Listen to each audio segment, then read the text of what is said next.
Hey guys, welcome back inside of the Plastic Planet. I'm your host Nick Nack, hanging out with you guys tonight.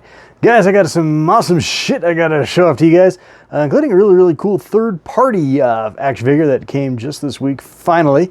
That's gonna be really rad. And I also got some goodness from the Disney store, the shopdisney.com. Yeah, I got a little piece I picked up from them as well. It's been sitting in my collection, and I need to get it out of the box. So let's get on it, guys. Let's get on it right now.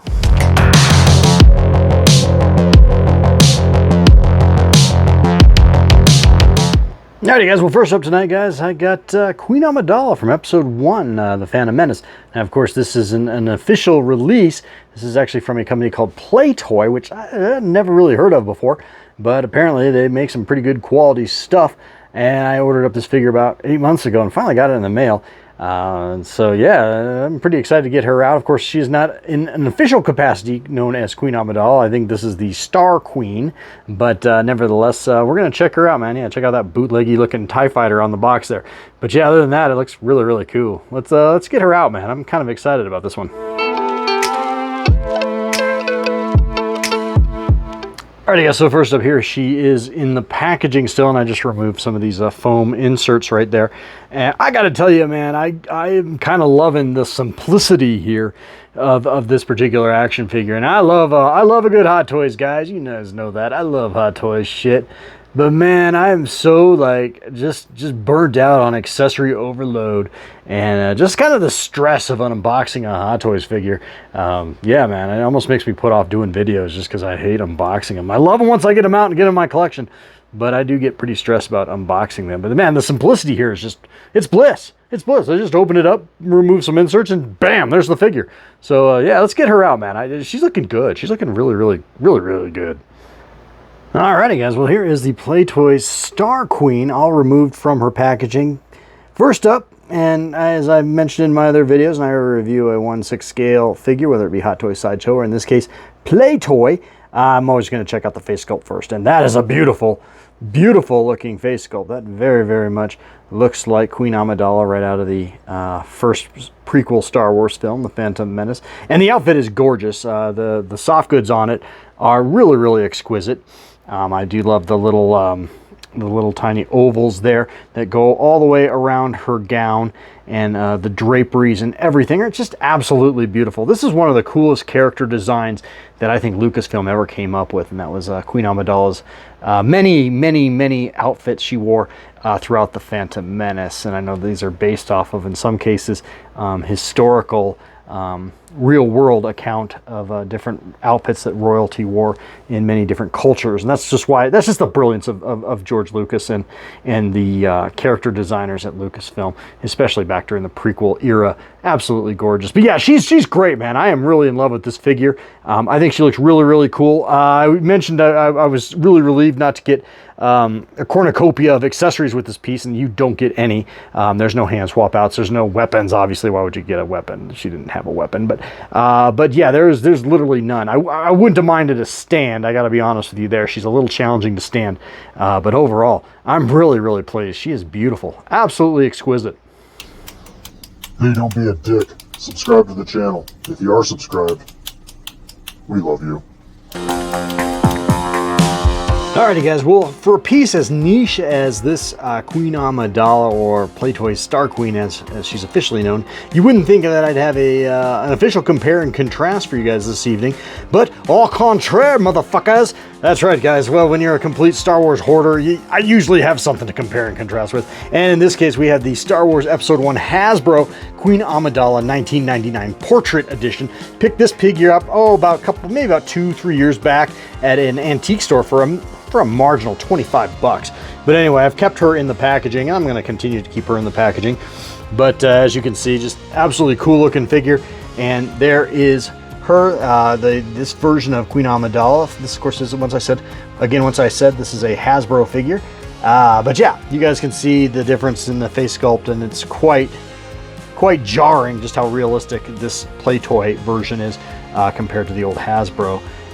But yeah, very cool. I guess they are in different outfits. I didn't realize that until just now. I guess they are in different outfits. Boys, she had a lot of stuff different ornamental outfits in that movie. Just like, yeah, man, it was like freaking Quick Change. You guys ever seen Quick Change perform at a halftime at like a basketball game? There's this act, and they come out at halftime and they change their clothes like 16 times. That was Queen Amidala in the first Star Wars film, or the first prequel Star Wars film, I should say.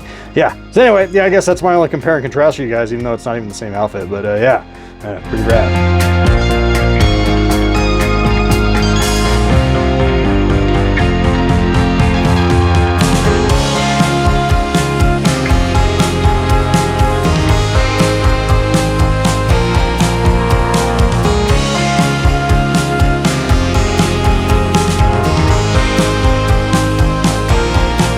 Coming up next, we got some Disney merch in store for you guys. This is the Star Wars Power Force C-3PO and R2-D2. Picked these guys up for, as I mentioned, at shopdisney.com.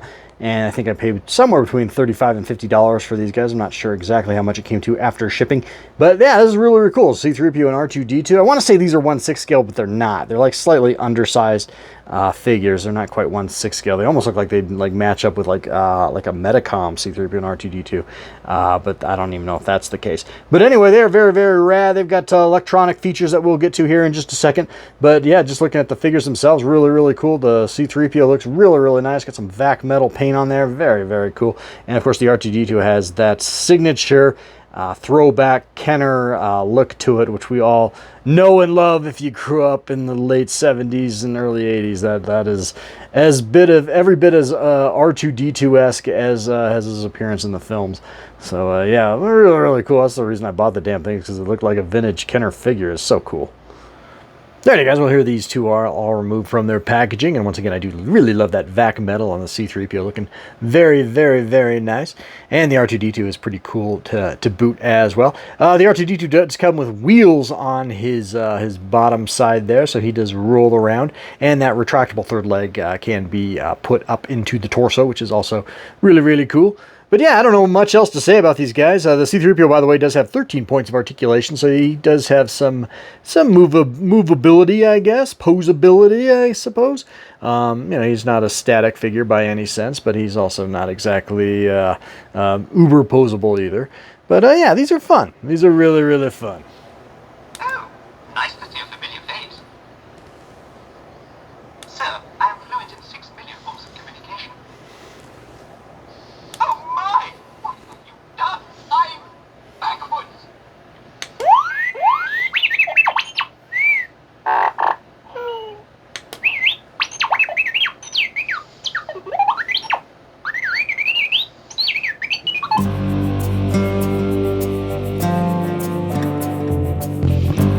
Alright, you guys, and just for shits and giggles, I don't know what scale these things are. I don't really think they have a scale. Here is the C-3PO next to the Metacom C-3PO. And the Metacom C-3PO is slightly undersized, in my opinion, for 1/6 scale. But anyway, there is him next to that. Alright, and once again, for more shits and giggles, here is the R2-D2 next to a late 90s Hasbro, or actually this at the time, this was actually technically a Kenner 12-inch or 1/6 scale R2-D2. Alrighty, and no matter what universe you're in, the Metacom R2-D2 is always horribly undersized. So there is the R2-D2 with the Metacom R2-D2 and the Metacom C-3PO there. Alright guys, and just to wrap this up, let's put these two in a completely unfair fight.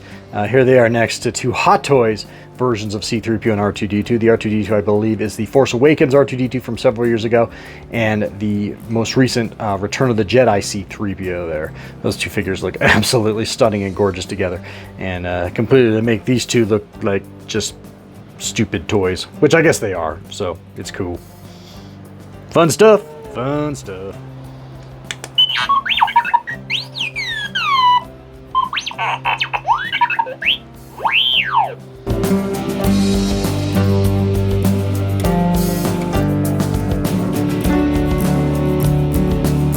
Alright guys, and lastly tonight, I got a 4-figure set that I ordered off Amazon. This is a Clone Wars 3.75-inch figure set with Ahsoka Tano from Season 7. I think that's actually, might be the finale or the semi-finale of the Clone Wars. With 3 really cool astromechs, which I'm really, really excited about. She got R7A7 and CH33P, so a chopper droid. Gotta love that. And RGG1. So yeah, let's get these guys open, man. I think I'm just gonna bust this shit open and check them out. Alrighty guys, just to follow it up, here are all 4 of the figures removed from their gift set box. And here they are on card. And I didn't anticipate this, but these are really, really beautiful cards.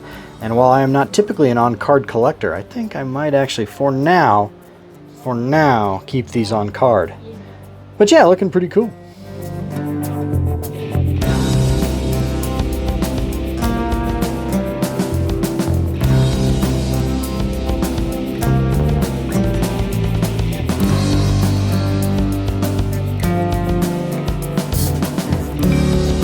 Alrighty guys, well I feel kind of bad because I didn't open those 3.75 inch action figures, and so I feel like I kind of half-assed this video a little bit. So to make up for it, just before we go, how about some updates on my Hot Toy Sideshow figure 1/6 scale displays? So I got a few and they're pretty cool.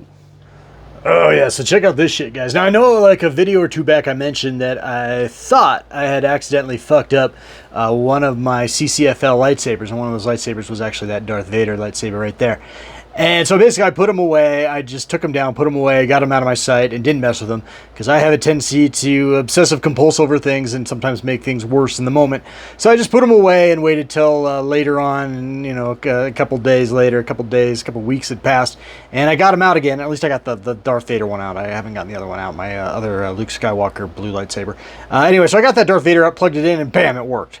So that was a relief. I didn't actually blow the ball, which I thought I did. I thought I plugged it into a bad, like, cheap cell phone USB port, and I honestly thought I blew the CCFL bulb in it, but I didn't. So it's working. And so now I have Luke Skywalker dueling off with Darth Vader, and I've always been a little reluctant to do a duel in 1/6 scale as a display, just because it's just, you know, you want it to look fluid, you don't want it to look rigid.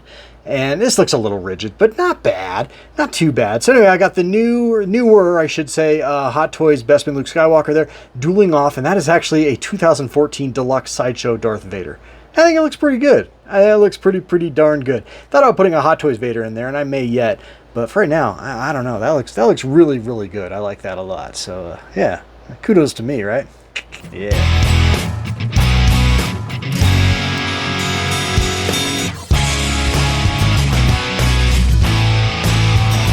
Alrighty guys, so next up tonight I just wanted to show off my 1/6 scale Hot Toys Anakin Skywalker Attack of the Clones figure that I showed off in my last video, where he is displayed. Of course I have him displayed up here with the beautiful 1/6 scale Hot Toys Padme Amidala from Hot Toys as well. And I'm going to be doing some diorama work in this particular DTOF shelf in the coming weeks to months. I don't know when I'll get to it, but it's definitely on my list. I definitely want to make it more of a Geonosian sort of diorama, at least give it sort of a Geonosian kind of flair to it. I'm not sure how far I'll go with that, but this is not the this is only temporary what I got going on in here right now. It's just basically to cover up wires and shit for the most part. But yeah, looking good, and that Anakin looks really good. And that lightsaber, that's an LED lightsaber. That's the factory standard one that came with the figure from Hot Toys. I think it looks pretty good. That's a pretty good one. They're not all equal, but that one's pretty good. And finally, guys, from a few videos back, I got my Mandalorian Obi-Wan Kenobi all posed up and turned on in this shoebox or shoe case cabinet that I have. I've got several of these shoe case cabinets that you can purchase off Amazon. I mentioned them many times in my other videos. They're available on Amazon. They come in packs of 3 for about $40. So yeah, real nice way to display 1/6 scale figures on the cheap, if you ask me. And Obi-Wan looks pretty darn good up there. I have a little trouble trying to figure out how to get the door shut with the long, with the thick USB cord there. And I don't want to drill into these because I think it would just crack and smash it. So anyway, looking for solutions there. But other than that, yeah, he looks really good. And the lightsaber looks pretty good too.